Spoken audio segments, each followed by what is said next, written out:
We got Jay from Lords of War here today with, I guess, a special treat. This is my Warhammer Fantasy Battles Old World 8th edition, limited edition rulebook, I guess you could call it. And it's funny, I was just kind of like literally looking at my bookshelf at home, and considering all the news and stuff going on with the Old World, I decided, you know what, maybe we should break this out. I haven't opened this book since Age of Sigmar came out. I'm not it's not hyperbolic or anything. Like, I literally it's been sitting on my shelf for I guess 8.5 years, and yeah, you can see my copy has a little bit of dings and damage on it. It's holding up pretty well. It's one of those things that I'm don't mind, because I used the heck out of this book. I was reading it, looking at it, and referencing rules. So, it's been loved, but I think it's in pretty good condition. I think the number one thing, I can't believe I still have this clasp that's still there. And, of course, legendary triple bookmark, in case you need to check multiple pages. A little story about this book for me. I procured it or got it through, actually, Chris, my partner here. He gave it to me as a gift. He moved into a new house, and he conscripted a bunch of us to paint his entire house before he moved in. And this had just come out, and so he was like, "Here you go." And I was like, "Oh, that's really nice." So of all my 8th ed or Old World things, this is the one thing I kept, because I thought, it was really cool. I can always go back and reference it. I think GW did a fantastic job with this, like, I don't know what it is, leather, fake leather, whatever it is, the leather bound book with the gold letters on the side, this metal gold met, or whatever you want to call it, metal symbol with the hammer on the front, and then the little clasp here to keep the book shut. Yeah, I was on there. Well, okay. So let's crack it open, because I literally haven't opened this in that long, so I don't even remember all the details. So here we go. So there you go. Almost at the end there. Number 2764 of 3500. That's pretty cool. I forgot to put that right in front, just to remind you that's how special you are. Then we have some great Blanche art right here. Mr. John Blanche looks really cool. Love it. Love the Chaos Warrior, the great game of fantasy battles. Love it. Then we have many pages of content. Now, the one thing that's unique about this book, and I haven't seen this too often with Citadel products, is the pages. The paper they used is different. It is like, yeah, it's not the regular kind of gloss or whatever you call it. It's like a more matte or parchment-y paper. And of course, they like give it the like tea stain look or whatever. Yeah, and we make 510 pages. Yeah, not for the faint of heart. But yeah, the non-gloss is gorgeous. Here's some stunning art. I'm not going to go through this every page by page by page. I'm just going to kind of go through some parts. But this is a page hard not to dwell on. It's super nice. Yeah, so, loaded with the artwork and whatnot. I guess what I wanted to see is if there was a page here. Maybe it's at the end. They usually do a little, like, who wrote this or whatever. Anyway, so there you go. There's another introduction page. Here's what you need to play. There you go. Building armies. So this whole front chunk of the book is obviously getting the table set. This is another thing. They never made this stuff. This was all like scratch made terrain that they just had at the studio, and I was always sad that they were like, why don't you sell this damn thing? There's a boy, Matt Ward. I believe he wrote this book, actually. This is his, like, Magnus opus or whatever. I mean, the Jerv. There you go. You play a game, have a beer. Yeah. Pretty cool. Whoa. Yep. Pretty cool. There we go. Written by Matt Ward. Here we go. Yep. The famous Matt Ward. So, if you don't know who Matt Ward is, he's actually responsible for writing some of the best rule sets that Games Workshop's ever had. And, but he's also infamous for writing, like, some of the most, like, I don't know, bent army books. So famously, 7th edition Chaos Demons in the fantasy game. There you go. There's all your stats. And we get into the meat of the rules. It's like, I mean, well, it says we're at page 9, but let's be honest, this is more than 9 pages. We're only at page 9 of the rules. Yeah, so we get into all the movement. So I remember one of the famous things was, like, Here we go. Movement is how many pages movement was. Movement. Oh, that's magic. Oh yeah, they put these little labels here. So there you go. You need a good 20-ish pages just to cover how to move your models. So that's good. That's how to move the ranks, how to wheel your units. I wouldn't be surprised if they reuse some of these graphics in the new rulebook. Trying to remember some highlights of here. There's a lot of things. Redirecting charges. I think the main thing they did here is when you charged, they tried to make it. Yeah, here you can see when you just have to kind of reach a unit anywhere, and then you'll get like the free movement to click in. They made a lot of rules to clean that up in this edition.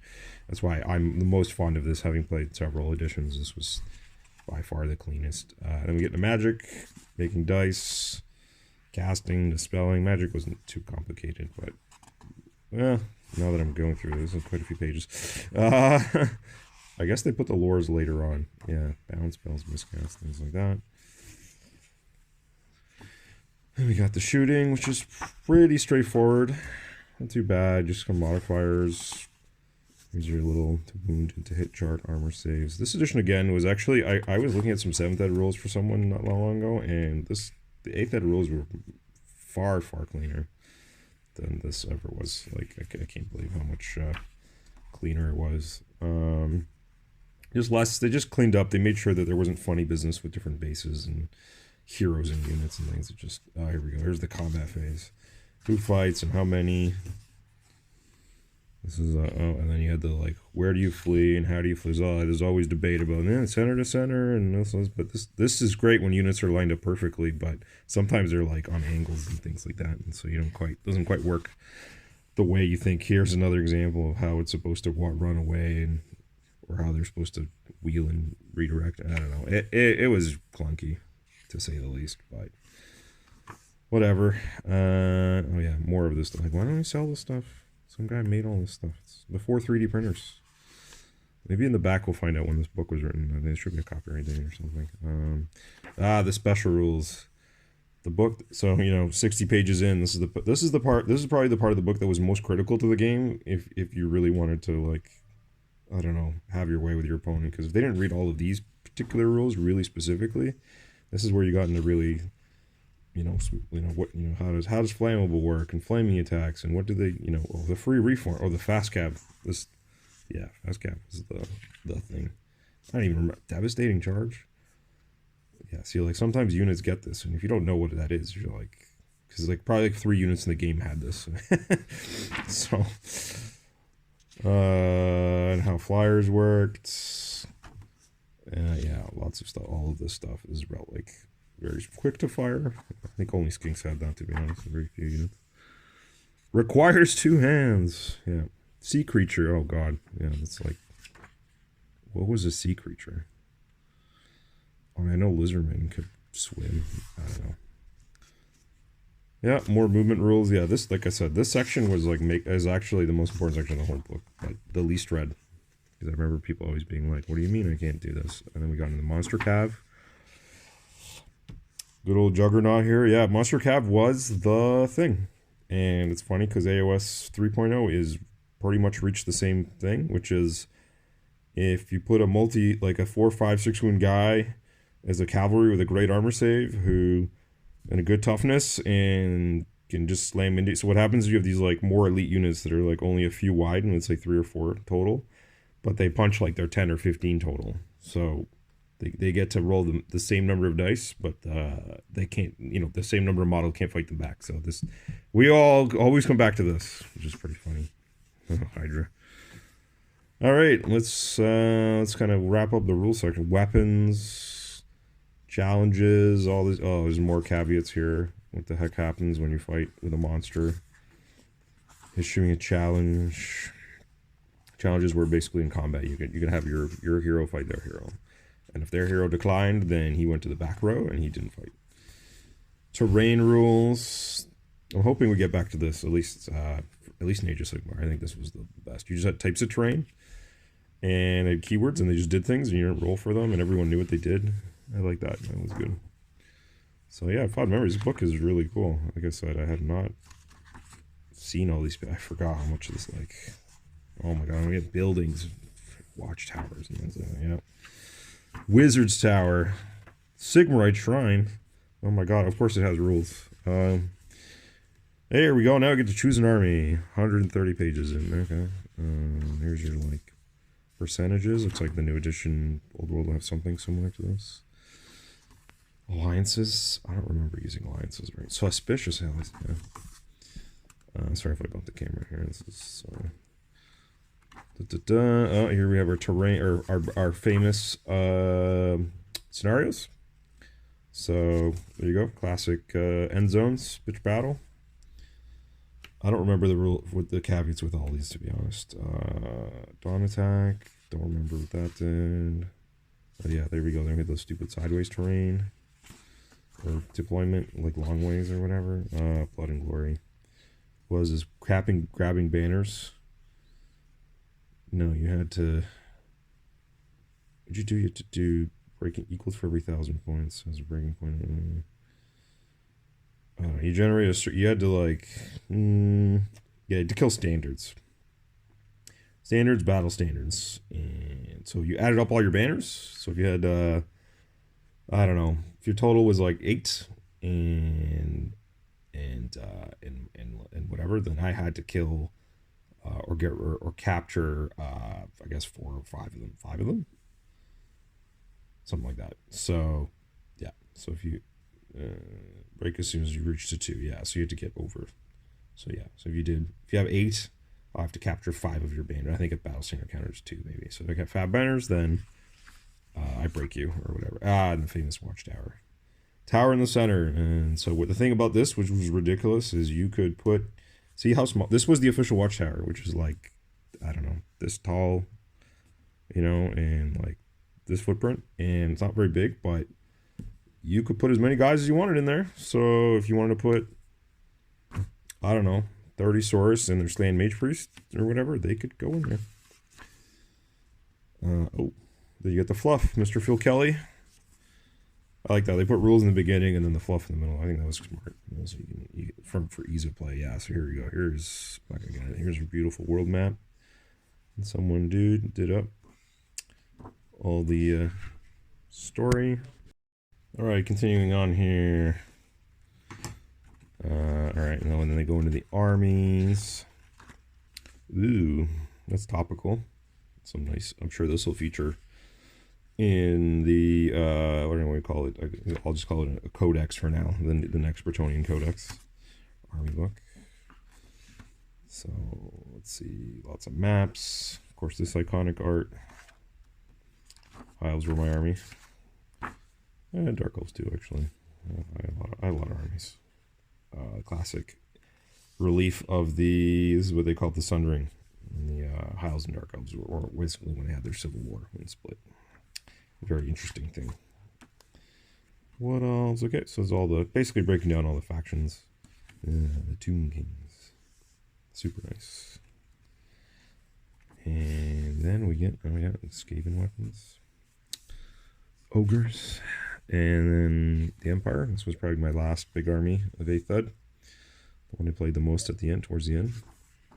So you can see the age of this book a little bit. So this is early, obviously the beginning of 8th edition. So that came about. I'm gonna see if there's a date in this book, but I don't know. I want to say, I don't know how old this edition was. Say maybe like, oh man, at least like 2010 maybe.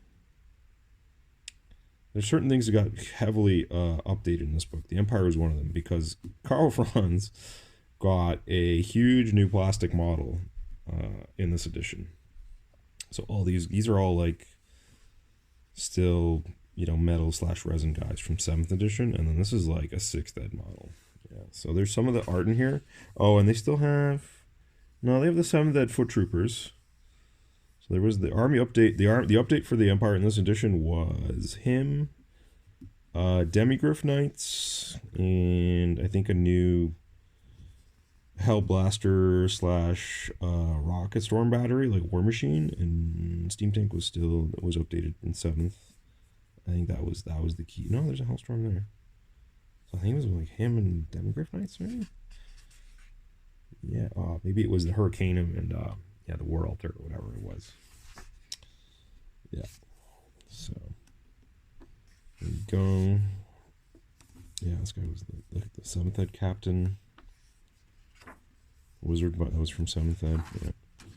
Chaos, good old classic Archaon there. Little baby Sigvald. What else we got here? Yeah. No Chaos Knights are still being used. This is the guy. This is the thing I'm waiting for the most. When is this coming back? As a giant plastic, awesome model is just, you know, causing problems. This model is so annoying to fight against because it was a war machine that like moved and fought.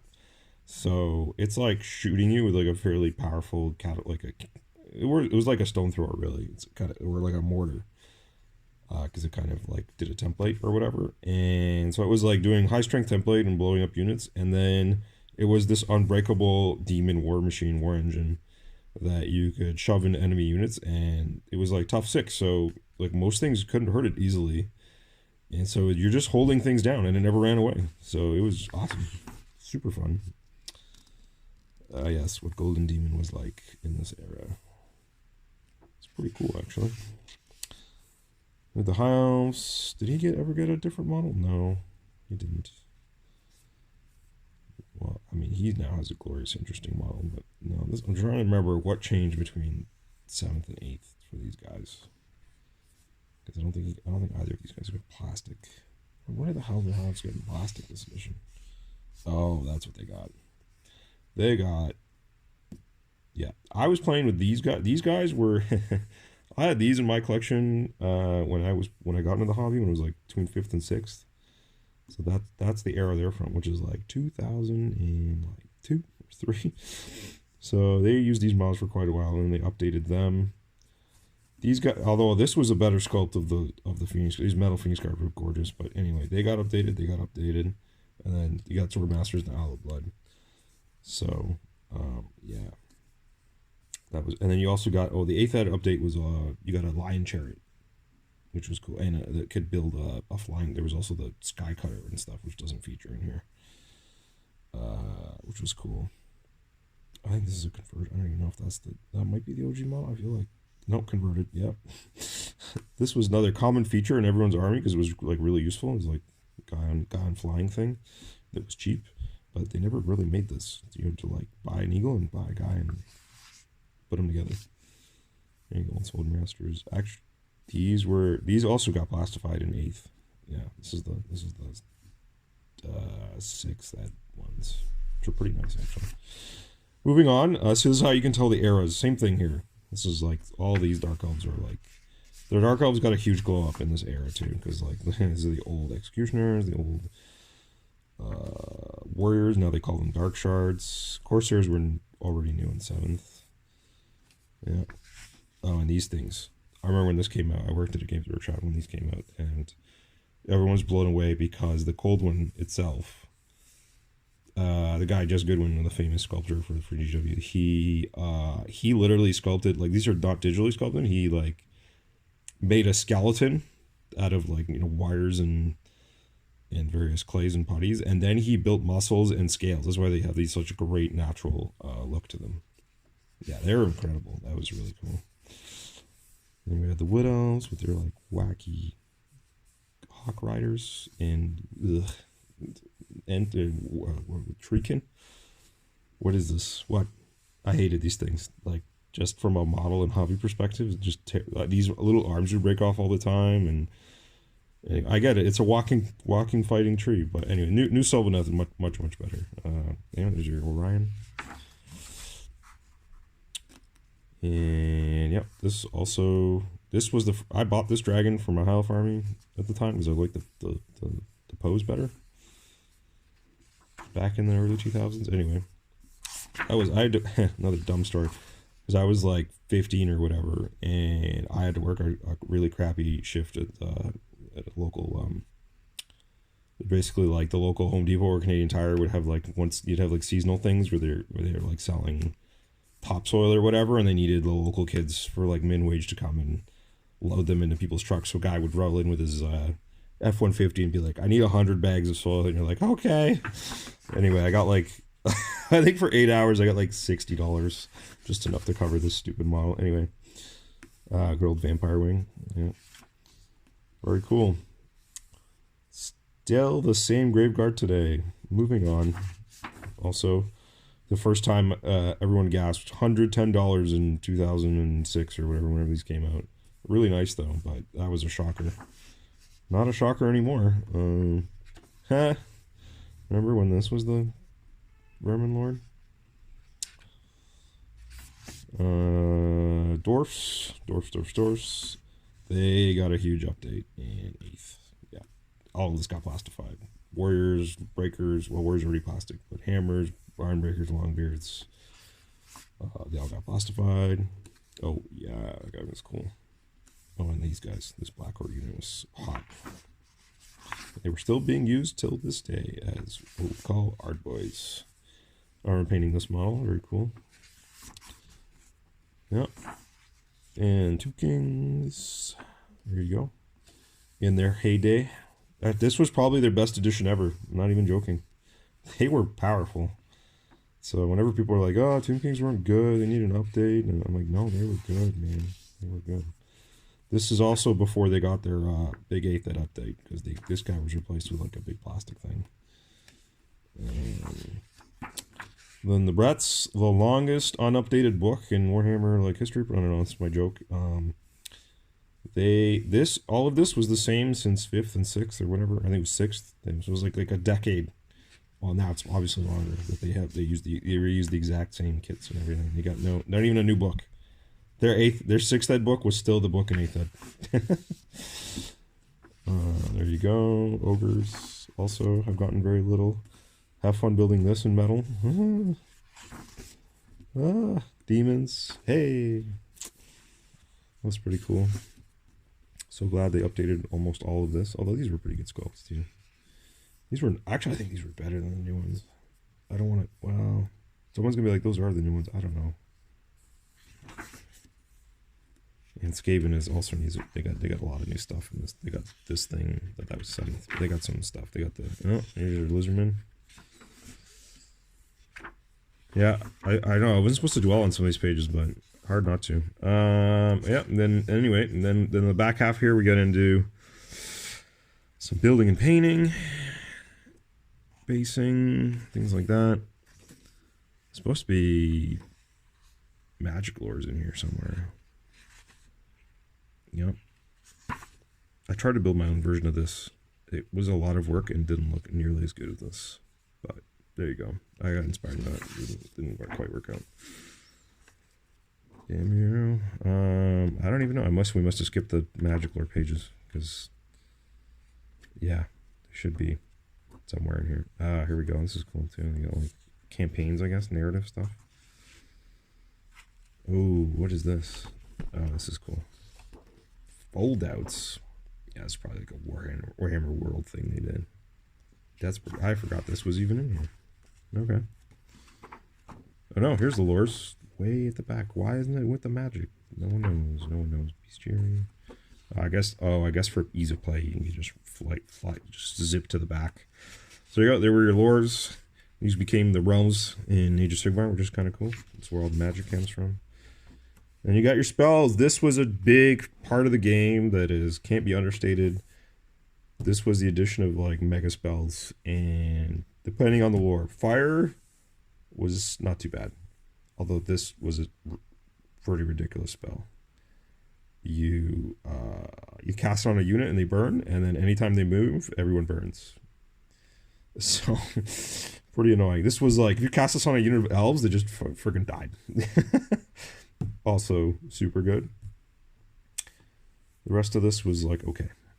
And then we get into beasts. Boom, this guy. Pretty good. Make your Chaos Warriors strength tough 5 or whatever you want, or make your Juggernauts strength 6 tough 7. I don't know, whatever it was. That was pretty good. This was also good. I don't remember the rest of these. I don't remember this being too bonkers of the lore. Oh yeah, metal was strong. This was the anti-empire, anti-chaos lore. Just Just good night, sweet prince. Yeah, this where we go? Here we go. Final transmute. Wasn't that? Oh yeah, it was. Turns you to gold. Roll a 5+ for every guy. No saves of any kind. Models with more than 1 wound. Only on a 6, so you could still turn a dude on a dragon on a 6, but yeah, this was gold. Especially this was in the end. There was in this game you could have units could have ward saves, like there was a famous thing where you have like unit of Chaos Chosen that could potentially get a 3+ ward save, which is nigh unkillable. And you're like, that's cool, man. How many guys? You got 15 units? Okay, a third of them are going to turn to gold right now. And this was obviously, the bigger the unit, the more juicy it was. But even Searing Doom,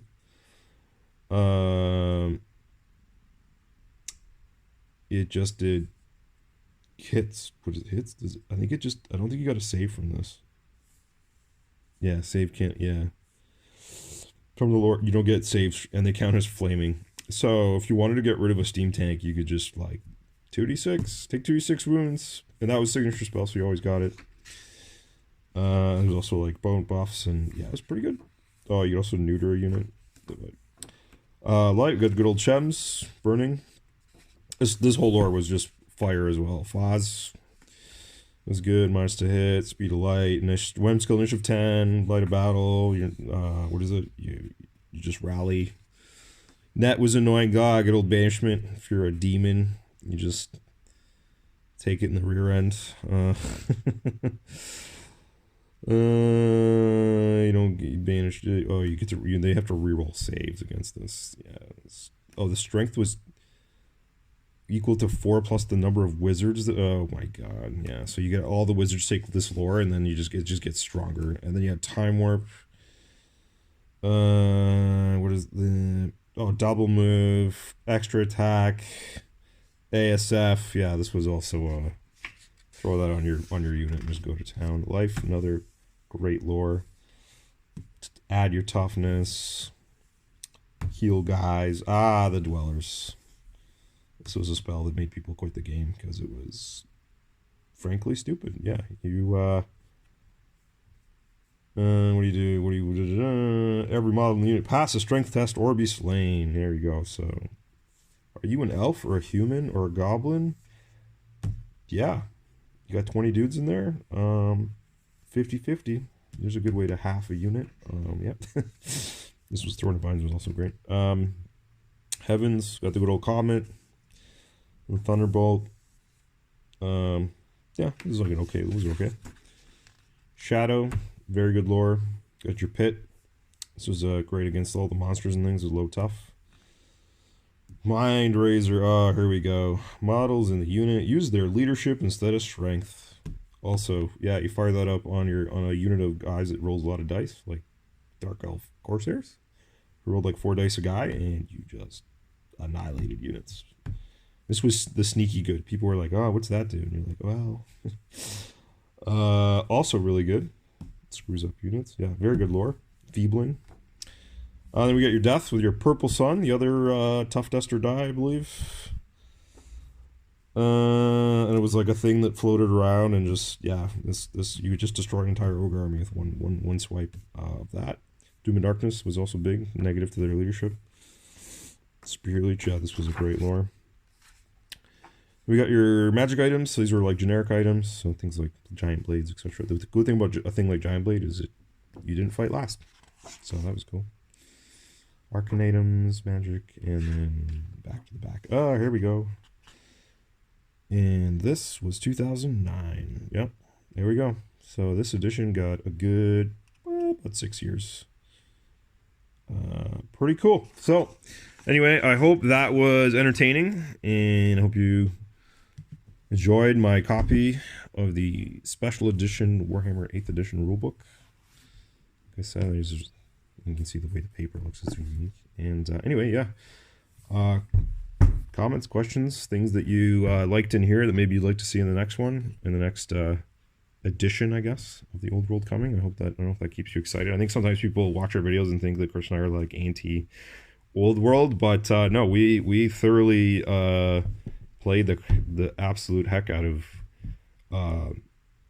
old world fantasy battles. So I think a lot of our criticisms come from a position of of love. We of things that we enjoyed and liked and would like to see come back, but we want it to succeed. So I think there's a bit of a thing, because we're in the business of selling models for as our livelihoods. We want these things to do well, and so we have some of our takes and opinions are based on just experience. When you've been selling these toys for oh god, 15 or more years each, in various different stores and games workshops and our own store, and then been in the hobby for 25 years, both of us individually. It's you've seen a lot, and you've seen what works and what doesn't. So anyway, I still think this book, up until, we'll see. I think the new old world rule set is probably going to be even better than this from a rules perspective, but they definitely went all in this time. So anyway, it's a bit of a long one.